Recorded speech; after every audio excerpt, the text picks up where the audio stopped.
Bismillahirrahmanirrahim. Assalamualaikum warahmatullahi wabarakatuh. Syukur alhamdulillah kita bisa berjumpa kembali di channel ini. Salawat dan salam semoga selalu tercurahkan kepada junjungan kita, yaitu baginda Rasulullah Muhammad sallallahu alaihi wasallam. Allahumma sholli ala sayyidina Muhammad wa ala ali sayyidina Muhammad. Sahabat beriman yang dirahmati Allah Subhanahu wa taala, salat subuh memiliki nilai yang tinggi dalam syariat Islam. Bahkan Rasulullah Shallallahu alaihi wasallam mendoakan langsung umatnya yang menunaikan salat subuh. Orang yang menunaikan salat subuh juga disaksikan oleh para malaikat. Akan tetapi ada bacaan atau surah pendek yang tidak dianjurkan dalam melaksanakan salat subuh. Lantas, apa keutamaan salat subuh? Bacaan surah apa yang tidak dianjurkan di waktu subuh? Benarkah malaikat menyaksikan langsung ketika kita menunaikan sholat subuh? Berikut ini adalah penjelasannya. Sahabat beriman, sholat subuh ditunaikan jelang terbitnya fajar, waktu di mana orang-orang dalam keadaan terlelap dalam tidurnya, dan betapa banyak kaum muslimin yang lalai dalam mengerjakan sholat subuh.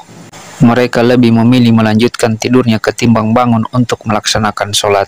Karena itulah Rasulullah Shallallahu alaihi wasallam mengkhususkan sholat subuh dengan berbagai keistimewaan. Dan sholat subuh bahkan memiliki sifat-sifat tertentu yang tidak terulang pada sholat lainnya. Saking istimewanya, orang yang mengerjakan sholat subuh didoakan langsung oleh Rasulullah Shallallahu alaihi wasallam. Hal ini sebagaimana disebutkan dalam sebuah hadis, Rasulullah Shallallahu alaihi wasallam bersabda, "Ya Allah, berkahilah umatku selama mereka senang bangun subuh." Hadis riwayat Imam Tirmizi, Abu Daud, Ahmad, dan Ibnu Majah. Dan apabila Rasulullah Shallallahu alaihi wasallam yang berdoa, maka tidak ada perantara di antara Rasulullah dengan Allah Subhanahu wa taala, sebab Rasulullah Shallallahu alaihi wasallam yang paling dekat dengan Allah Subhanahu wa taala. Dalam hadis lain dijelaskan bahwa orang yang melaksanakan sholat subuh berada dalam jaminan Allah Subhanahu wa taala. Rasulullah Shallallahu alaihi wasallam bersabda, "Siapa yang menunaikan salat subuh, maka ia berada dalam jaminan Allah." Dan jangan kau mencari jaminan Allah dengan sesuatu selain dari salat, yang pada saat kau mendapatkannya justru kamu tergelincir ke dalam api neraka. Hadis riwayat Imam Muslim. Apabila Allah Subhanahu wa taala yang memberikan jaminan, maka manusia sulit untuk menjangkau dan menebaknya. Di antara janji Allah bagi hambanya yang taat menunaikan ibadah sholat subuh adalah kelak di surga nanti akan melihat Allah Subhanahu wa taala. Hal ini sebagaimana sabda Rasulullah Shallallahu alaihi wasallam, "Kami sedang duduk bersama Rasulullah Shallallahu alaihi wasallam ketika melihat bulan purnama.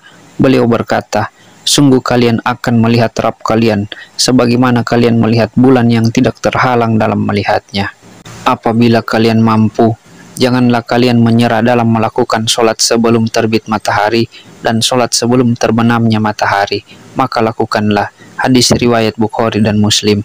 Di dalam Al-Quran juga telah dijelaskan bahwa sholat subuh merupakan waktu yang paling baik untuk mendapatkan rahmat dan ridho dari Allah.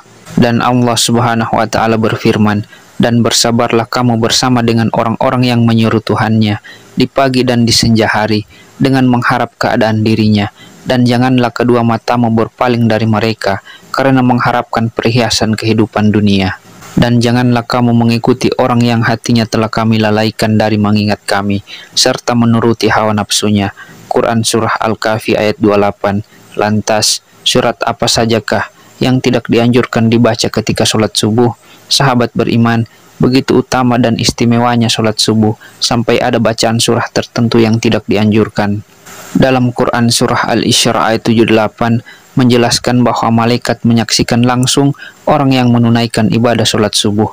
Dari tafsir ayat tersebut, para ulama menyimpulkan bahwa pada saat sholat subuh, setelah bacaan Al-Fatihah, disunahkan membaca Al-Quran yang panjang, baik surah ataupun ayat, di mana tradisi nabi-nabi terdahulu yang kemudian dilanjutkan oleh Rasulullah Shallallahu alaihi wasallam dan para sahabat, tabi'in, dan salafus soleh juga membaca ayat-ayat ataupun surah yang panjang.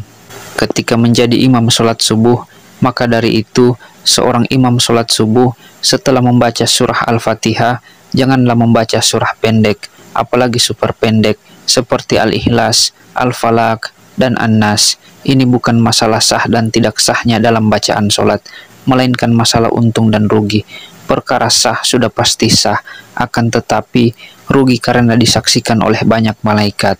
Maka tentu sangat sayang sekali jika hanya ayat pendek yang dibacanya, karena apabila semakin banyak huruf-huruf Al-Quran yang dibaca dalam melaksanakan sholat subuh yang disaksikan oleh banyak malaikat, maka akan menambah catatan amal kebaikan kita yang disampaikan kepada Allah Subhanahu wa Ta'ala melalui para malaikat. Rasulullah Shallallahu Alaihi Wasallam sering menunjukkan contoh-contoh bacaan sholat subuh yang menandakan syarat akan makna tertentu.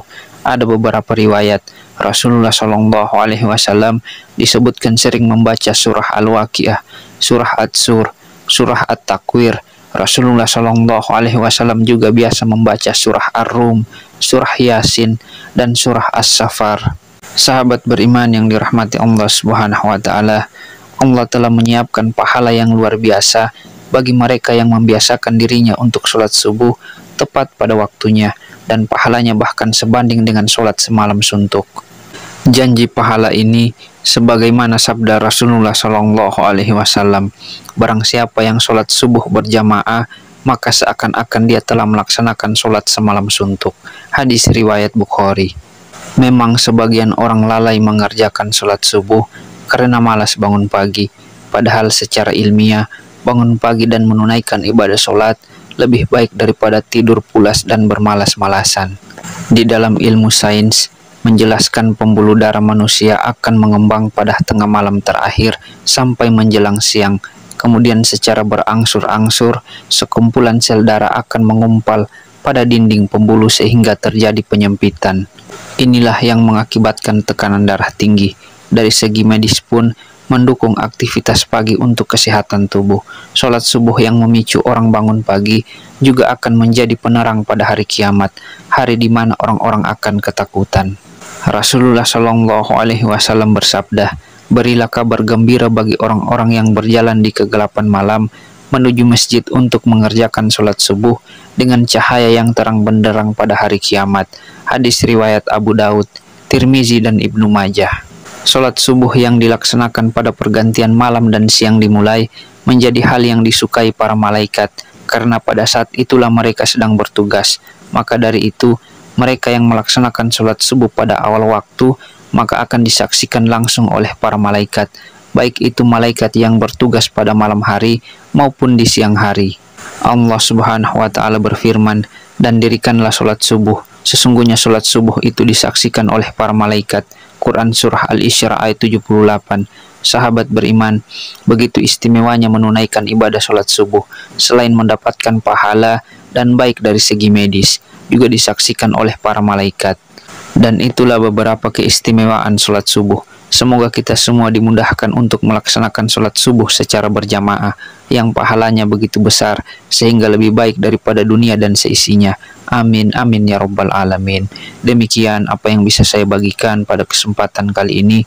Semoga bisa bermanfaat untuk kita semua. Assalamualaikum warahmatullahi wabarakatuh.